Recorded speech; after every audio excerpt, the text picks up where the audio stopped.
Once, long ago, in a land of monsters and corridors, a fair maiden was captured and placed in a deep sleep.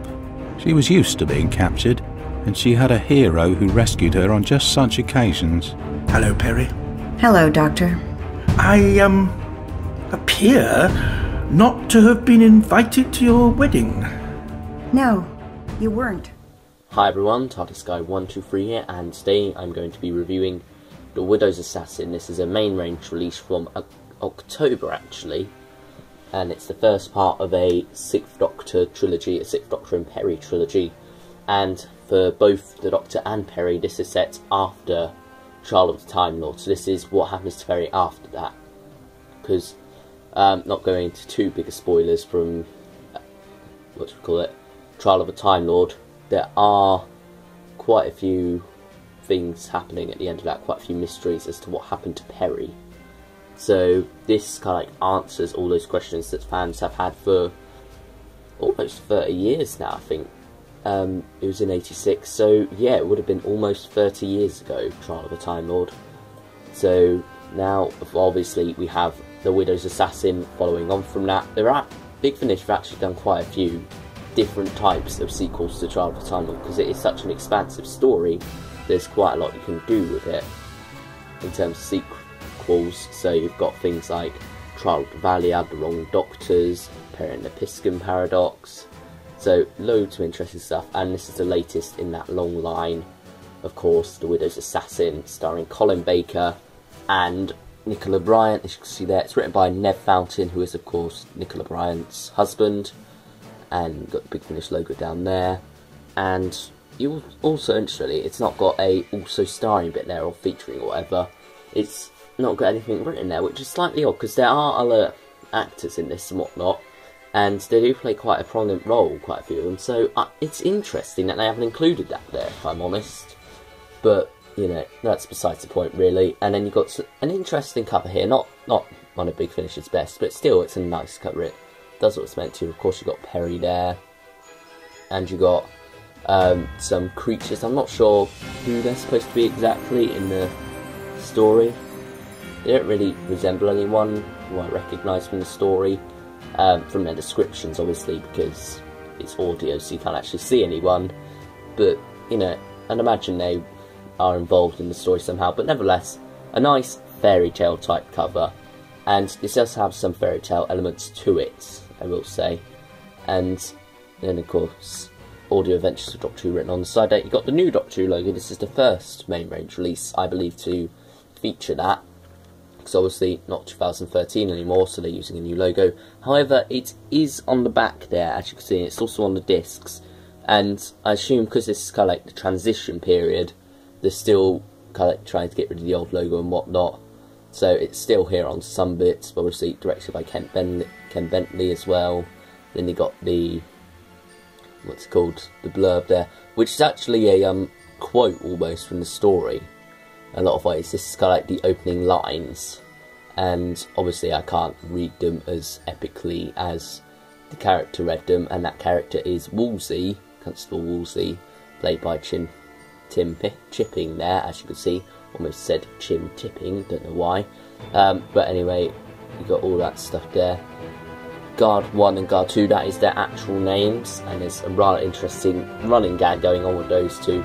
They are some very wonderful characters. This story is great when it comes to the characters, I will say that now.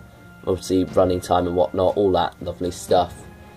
And then, oh, actually, I'll show you the spine first. 192. Then you've got the 6th Doctor title sequence logo on the side there. Big Finish at the bottom. And it would help if I held it the wrong way up, I'm so sorry. And of course, Doctor Who The Widow's Assassin written there. So anyway, now onto the inside here. We have, let's move that back a bit more. We have obviously the alternative cover there, and then you got disc 1. As I said before, you got that logo there, and disc 2 parts 3 and 4 on it. And you got some other releases. So that's The Whispers of Terror, Ish, The Reaping, Year of the Pig, Space Race, and Breaking Bubbles.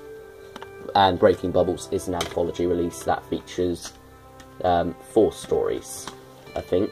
Yeah, it does. So anyway, let's just get this bit out quickly. Oh goodness, sorry, it's got a bit stuck. Here we go. So obviously you got one side, you got yellow with the classic text writing there. Then on the inside you have director's notes and some images from the story, and then on the second page you've got writer's notes from Ned Fountain. Got his name for a second there, and of course you've got the coming soon bit with Masters of Earth, which is a great release. I'll be reviewing that next. And so yeah, let's pack this away and get on to my thoughts on the story itself. And it is a wonderful story, it truly is. It's very unique in terms of Doctor Who, you know, but what is Doctor Who if not unique? And yeah, every episode is different, of course. Some episodes more different than others, but you know, The Widow's Assassin, it keeps you guessing, it truly does. It changes direction every 5 or so minutes. Once you finally think that you've got a hold on what the story's about, it becomes something totally different. And that gets onto one of my flaws in a second, because at the end, at the end of part 3, there is a big twist, one of many big twists in this story, that I don't really like. It's kind of like replacing a big villain and replacing him with a lesser one. And, you know, obviously I can't go too in detail for that, because it's spoilers.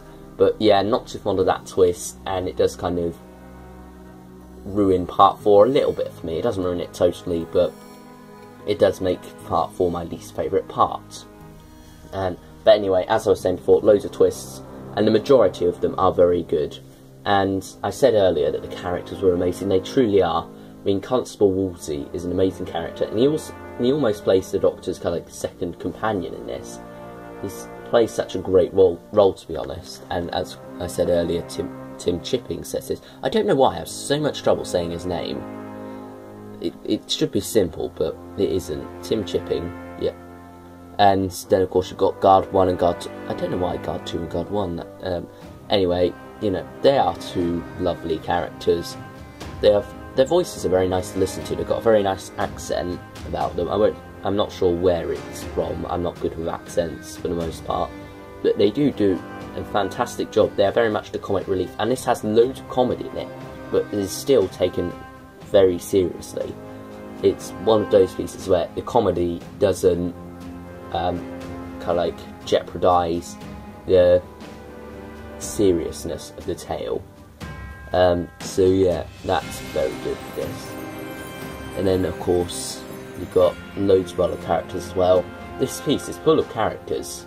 I mean, I'm pretty sure there are more characters than ones around here, because obviously you've got other roles played by other members of the cast. 120 minutes approximate. It's more like 240 to be honest. In fact, this story is so long that the extras couldn't all be fitted on to the DVD release, so they had to include them as an extra download on Big Finish. You do get like 3 minutes worth on the disc, but anyway, you know, it is that long, so if you're going to buy this, you definitely get your money's worth in terms of quantity, because 240 minutes worth, well, some of that's obviously bonus features as well, but still, nevertheless, you know, like 220 minutes worth of story is very, very good, I feel. So buy it for that reason, and also because it is, of course, a wonderful story. Perry is very good in this, and there's kind of like a mystery going on with her, and I like that side of it. Obviously, won't reveal too much. And Colin Baker does a wonderful job in this story. He truly does, and he gets to do something a bit unique towards the end, as does Nicola Bryant. There's some fun going on there, also some seriousness as well. You get a reference to Cage Landrozani here, quite a big one. Obviously, won't spoil that. But fans of that would probably like to know that that has a lasting effect, which is carried over into this story, and will probably be carried over across these across these next few trilogies with Perry. Not sure how many they're going to do. Not even sure when the next one's coming out, but nevertheless, it is very interesting to see her story expand and whatnot. So that's very good. And obviously, you've got the new 6th Doctor, the Big Finish one, that's mellowed out a lot more, so you get to see her interacting with him and whatnot, and that's all very fun. This story is a lot of fun, but also has very good characters and a very good plot that keeps you guessing. You never know what exactly is going to happen next, unless you're listening to it for the 2nd or 3rd time and whatnot. But even so, I listened to it for a 2nd time and picked up a lot of things that I didn't pick up before. So I definitely recommend you listen to it more than once, because it is a wonderful story. So anyway, that's my review of The Widow's Assassin. Of course, Masters of Earth coming up next. And also I've got a DVD. I can't speak today. DVD review of the Time Meddler. That's it. So anyway, sorry about my speech problems, guys. I don't know what's going on, to be honest, but loads of big words. DVD is apparently a big word now. But anyway, thank you for watching, everyone, and I will of course see you in the next video. But until then, bye everyone.